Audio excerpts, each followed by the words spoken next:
Alright guys, TacticalRab again today. Hope you're doing well and enjoying your day so far. After the second $25,000 Zuma tournament, Scrappy versus Drazah was once again another grand final matchup. This time though, Drazah came out on top, but Scrap does not believe that's going to be replicated at all when the CDL season officially gets underway. Some big drama elsewhere as well. Scrap versus BenJ certainly hitting the timeline once again. Very much interested to your thoughts in the comments below. Hit the like button if you enjoy. Subscribe if you're new as always. I greatly appreciate it. Plenty to get into. Firstly, I just wanted to go through this because yesterday there was lots of talk about the League of Legends Worlds Finals. I never really watched League. The only player that I really know is Faker and a couple of the other guys. My mate was like really good at it, so I used to try and understand what was going on, but I still don't really get it. And Ziddy says the same thing. So look, I don't know. I've watched it and I still don't really know what's happening. But I thought it was just interesting the context behind many of the pro players talking about Faker. So if you guys don't know League of Legends, Faker's basically the GOAT, right? And you know, he obviously won it, I think, a couple of times from 2013 to 2016. I think he won it 3 times in that span, the World Championship.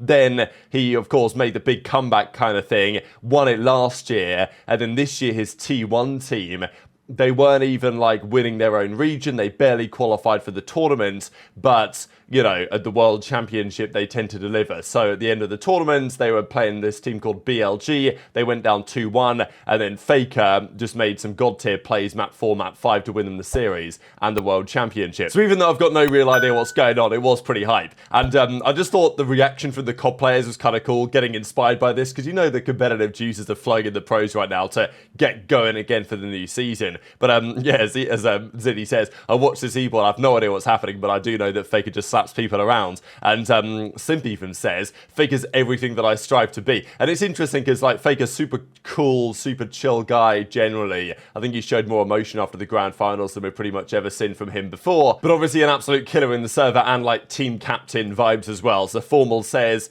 this guy Faker's unreal, man. Obviously Dashy was watching it as well because Dashy was kind of getting into it because he was watching some of the hype videos that League of Legends put together over the last few days. Something that I wish the CDL could get close to, but you know, it is what it is. We get what we're given at the end of the day. I will say that Kenny, he actually does follow it, so I'll take his opinion with a bit, you know, more, let's say, you know, take it a bit more seriously, right? Because Kenny actually knows League, he plays League, he knows what's going on. So, but yeah, Faker gets to his 5th World Championship ring. Kind of crazy. As I say, I think he won it in like 2013, 2014, 2016, and then he's now won it 2022 or 2023, 2024, that's it. So, yeah, bonkers really, to think that in COD, the World Championship has also been going for about a decade. I mean, the first one that we had was in 2013. And in the time span since then, there have been 3 players that have won 3, but, you know, nobody has got beyond that number. Of course, Clay, Krim and Karma all now retired. So the closest pros are the guys with a couple of rings, the likes of obviously Simp and aBeZy. They could have got there already, to be fair, but it's obviously far more challenging to win world championships on a consistent basis year after year. And I think Faker even said that he's not going to retire even if he wins, which he did. So yeah, Simp's probably eyeing up the 5th ring. I think even HyDra said it, didn't he? It was like, okay, the record is 3 rings, so I want 4. If the record becomes 4, I want 5 type thing. But so HyDra's on 1 right now. Maybe there's a future there if the Los Angeles Thieves deliver. It's going to be today, 4 PM Eastern, when Zinny's going to pick the teams for the Switcheroo tournament. You guys know that the respin cheese is encouraged here. If you don't like your team as the duos, you can drop some gifted subs or whatever, or donate some money to the prize pool eventually. And then, you know, you get to switch your team to try and get a better shot at winning it. There's also this today, actually. Yeah, this is today. So K-Sun's running another tournament. And this is going to be, I mean, it's going to be a disaster class and it's going to be entertaining to say the least. So in this one, it's largely just, you know, big content creators from other spaces. So, you know, Kais and Nat here, like FaZe, Ronaldo, Jinxie, Your Rage, XQC, among others. And like Trainwrecks, of course, here as well. But then the coaches, this is, of course, tends to be the funny thing, coached by actual pro players. So, yeah, and I think this was maybe done slightly deliberately to have XQC and Shotzzy. So XQC getting coached by Shotzzy, that is going to be a movie, no doubt about it, as far as I'm concerned.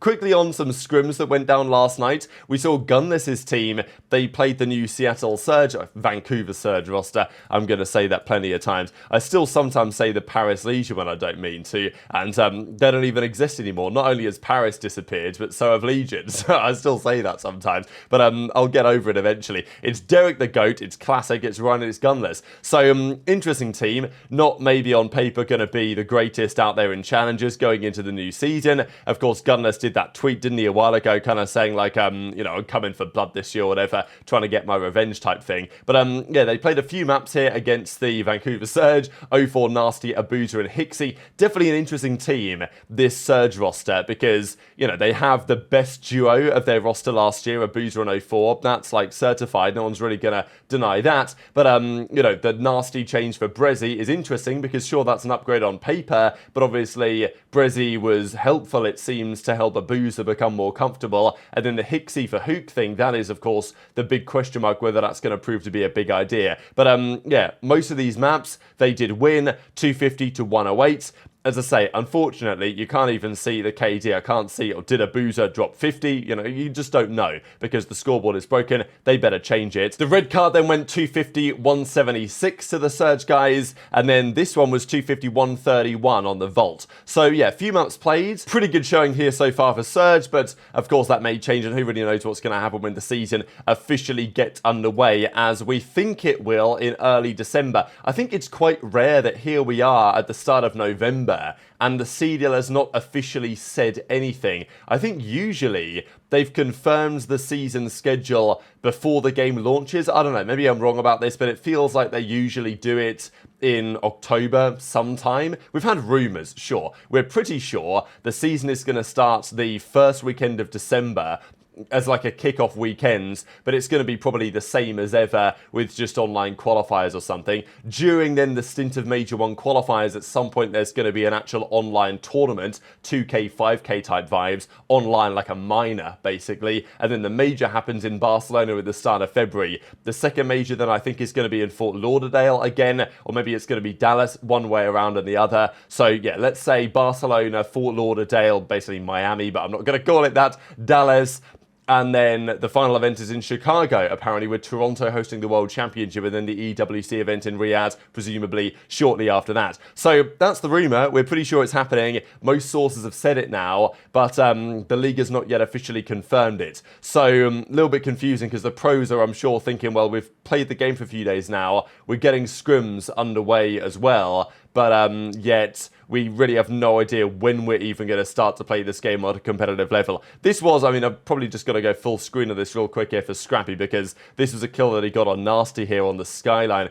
This is like the only map when you see it loading up that you think, oh damn, this is a nice map. But you know, it is played in competitive for now. It may not be forever, just because, you know, a map like Hijacked, we talked about it yesterday, was considered in the early part of Black Ops 2 to be a competitive map, but it turned out that it didn't really work. And maybe there are some parallels there, but of course it's not, you know, on a boat. But it's just, the map's very thin, right? On Skyline, quite, you know, and thin and long, and maybe it's not dissimilar to Hijack back in the day, but of course it's kind of got the upstairs, downstairs thing. I don't know. It's not really that similar. But I just know there's been some concern, maybe, that given that Skyline initially hit the map pool, and we thought, like, when it was in the beta, we thought, okay, this map looks like it's going to be a competitive map, and it probably should be, but, you know, the pros are probably thinking, well, it's kind of fast-paced at times. Does the hardpoint really work as well as it could? The location's the best. I think it should be played, but intrigued to your thoughts over in the comments. Now, there was more drama on that 25k tournament. So, as we know, it was the team of Shotzzy and Dashy, in addition to Drazah and Simp, that won the tourney in the end pretty comfortably. They destroyed Scrap, CleanX, Insight, and Kremp, as it was in the end,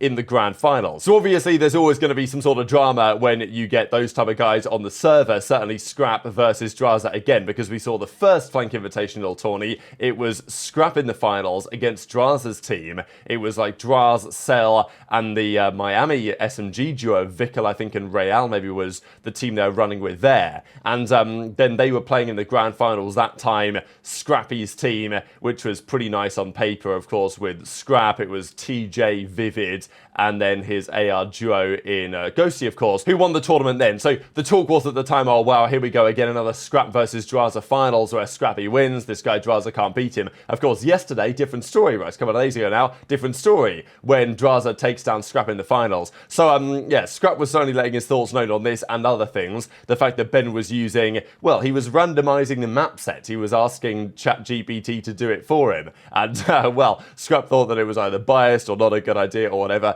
Thought this was kind of funny, but also his comments towards Drazah, because we know that the drama there is absolutely continuing. Drazah actually himself, according to Dashy, is deemed to be the person that's kind of keeping this going on some level. Like, maybe Scrap would be willing to call an end to the beef and like squash it. Maybe he wouldn't. I don't know. I hope that he wouldn't, to be fair, just as a fan of the drama. But I think that Drazah most certainly won't. That's at least what Dashy said, is like, yeah, there's obviously beef there and it's not going away, and Drazah is keen to keep the beef on going. So Scrap's like, all right, sound, we'll keep the beef rolling, and this is what he has to say.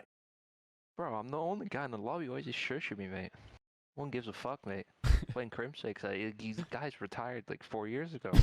Still fucking like getting close, mate. Still fucking 2 maps for. I might throw a party for Drazah beating me. What is it? I think it's 13-1 now. Nah, I think it's 13-1 all the time. No, Scrap, that doesn't count. You can't count that. Bro, it's a 250 fucking. Bro, you should have seen. Bro, you should see it on LAN, Porter. It's fucking bad, bro. Holy fuck. Holy you fuck. Can't count that. Alright, well, I'm getting the fuck off. It's been real, boys. Jamie, it's been real. Underground, could be underground. Yeah, I can hold that. I can hold it from here. I can hold it. Dead. Good call. Wood wall mid. Wood wall mid. I'm left us one Kremp. Fucking shit on you, ginger fuck.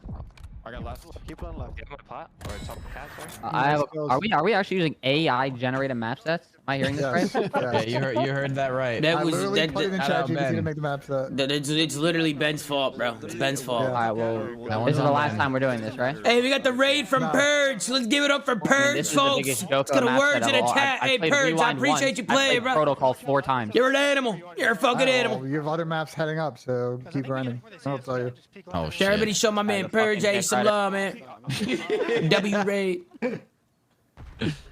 I see why Scrap has beef with you now. Hey, he's got so much neck tension, bro. Just relax, man. Oh.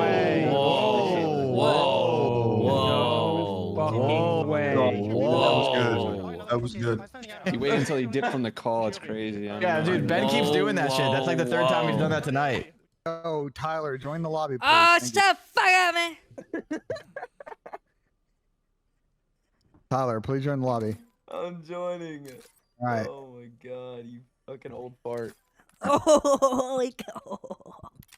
So Scrap, as always, beefing with BenJ this evening as well. We know that these two guys have had a bit of a back and forth recently. But yeah, Ben, you know how he is, right? Some people are like, oh, I can't believe anyone likes Ben and all this stuff. Like, I think Ben he's a fascinating character, and I think he's the type of guy that you need in the COD scene. I find him very entertaining. Certainly his interactions with pros I find very entertaining. And, well, that continues yesterday. So Ben, of course, is trying to do his best to keep everyone, you know, on time, right? He's like, okay, let's get in the lobby now. Let's get this sorted. Let's not delay things any further. And that's the type of guy that Ben is, right? That's kind of his role on some level. And it's the same role on the flank, really, to try and keep things, and maybe, you know, him himself doesn't always help the situation, but, you know, on paper, Ben provides an important role to the flank, in my opinion. I know that that's probably somewhat controversial, but, look, Scrap and Ben have got into it before, and Ben was like, hey, look, Scrap, let's get up in the lobby, let's get this going, and then Scrap comes in the chat to say, look, I'm showering, I'll be there soon. Ben needs to shut up. Why is he bitching? I'll show up late if you want, disqualify me, I promise I don't care.